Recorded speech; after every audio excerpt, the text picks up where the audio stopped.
So what's up mga ka-action, muli naman po tayo nagbabalik sa ating panibagong video, panibagong reaction mga ka-action, mga kakamping. So yan po ang nasa screen, pag-usapan lang po natin. So alam naman po natin sa isang press briefing, si PNP Chief General Torre ay nakikiusap or nanawagan na sa mga DDS na kung pwede magkaisa na po tayo. Which is tama naman po ang kanyang panawagan para sa ikakatahimik at ikauunlad ng ating bansang Pilipinas. Tama lang po yun ang kanyang advice or panawagan sa mga DDS na kung maaari ay magkaisa muna tayo. 'Di ba? So, kaso nga lang, itong isang public servant sumagot po at para sa akin, nakakadismaya dahil public servant po siya. Kumbaga para sa akin, nakakabastos naman pag ganito ang sagot ng isang public servant, di ba? Pero dito nakakadismaya kasi sa panawagan ni General Torre, wala naman masama. Talagang napakaganda po ng kanyang hangad lang sana na tayo ng mga Pilipino, kahit anuman ang kulay natin, mga pinanindigan, dapat magkaisa muna tayo. Di ba? Alam ko naman kung kayong mag-isip, ganun din ang iisipin nyo. Ano bang naging sagot niya dyan? O ito po, basahin po natin kasi may sagot din po dyan si PNP Chief General Torre. No?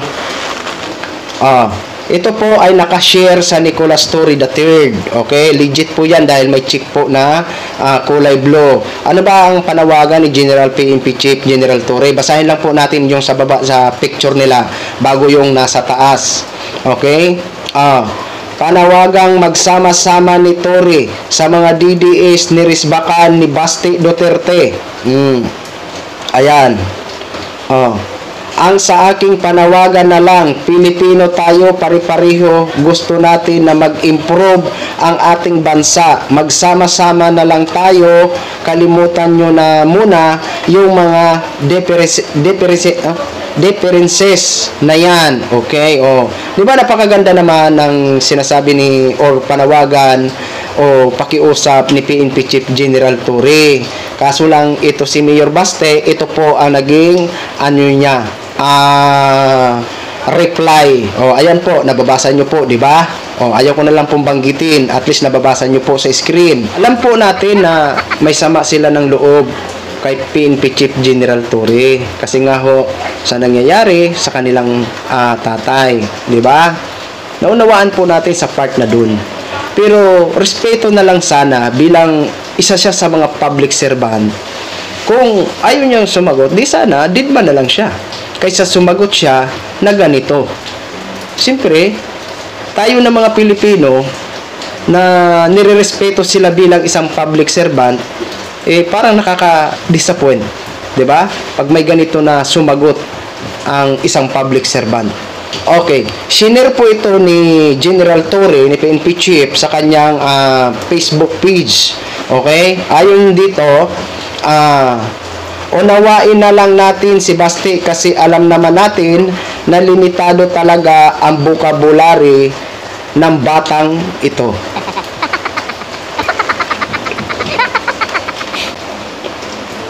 Napakasimple lang ng sagot ni PNP Chief. Pero kung alam nyo ang point niyan, kung mag-guess nyo yan, di ba? Ayaw ko nang magdagdag. Kayo na ang bahala mag-analyze sa sinasabi ni PNP Chief General Torre na limitado talaga ang vocabulary ng batang ito. Di ba? Nakaka-turn off pag mga ganun ang mga isang public servant, no? Na wala naman sana hangad wala naman sanang hangad kung hindi ang pagkakaisa, pagkakaunawaan. Ito si PNP Chief General Torre, kaso lang sumagot ito si Basti ng pambalahura. 'Di ba? Pambalahura. Ito, magbasa tayo ng ilang komento dito mga ka-action. Wait lang. Ito yung mga komento ng mga ito po. Sabi ni Perez, ayan, obvious you can see who race will. Sabi ni Perez. Sabi naman ni Ray Manar, ewan ko lang sir saan ka pulutin. Pulutin ko nga, nanalo si Inday Sara. Yan. Mga basher ito ni mga basher ito ni PNP Chief General Torre. Ito pa. Sabi naman ni James Vasquez, grabe ang ayos ng offer. Godly ng offer, tapos ganyan reply. Sabi naman ni Miel Ritisa, sampal kasi sa mga Duterte, tanging ang Marcos administration ang nakagawa sa kanila. Feeling kasi ng mga Duterte, never touchable sila. Wala na kayong power. Kahit si Sara, inutil na rin. Sabi ni Neil Ritisa. Ayan. Sabi naman ni Fernando Rapols, ang tapang ng bata na yan pag may mga bodyguard. Ano kaya itsura niya pag nag-iisa na lang siya? Question mark. Malamang tatawagin niya nanay niya. Sabay sabi, Mami, binubuli ako.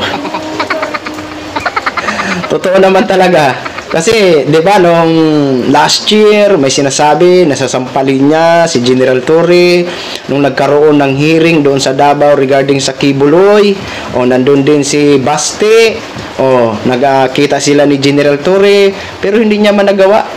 Di ba? Alam natin, hindi niya yung kayang gawin.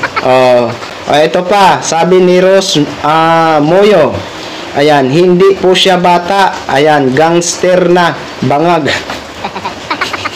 Sabi ni Rose Moyo. Sabi naman ni Marvin ayan, pag low IQ, normal na ganyan ang response. Sabi naman ni Ladilpin, keep up the good work, Ludes. Ayan, sabi naman ni Freddy Daki, ayan, adik kasi. Sabi naman ni Tiger 19, noted Jen, ganyan talaga paglusaw na ang utak, kakaano. Sabi naman ni Rocky Mark, ayan, intindihin mo na lang sir, may sayad eh. Sabi naman ni Remilo Dilima, ayan, walang modo talaga yung basti na yan. Yun po yung mga reaction or comment ng ilan sa ating mga kababayan. May 3 tagapagtanggol, si Mayor Baste, pero mas lamang ang tagapagtanggol ni PNP Chief General Torre. Diba? Balikan lang po natin.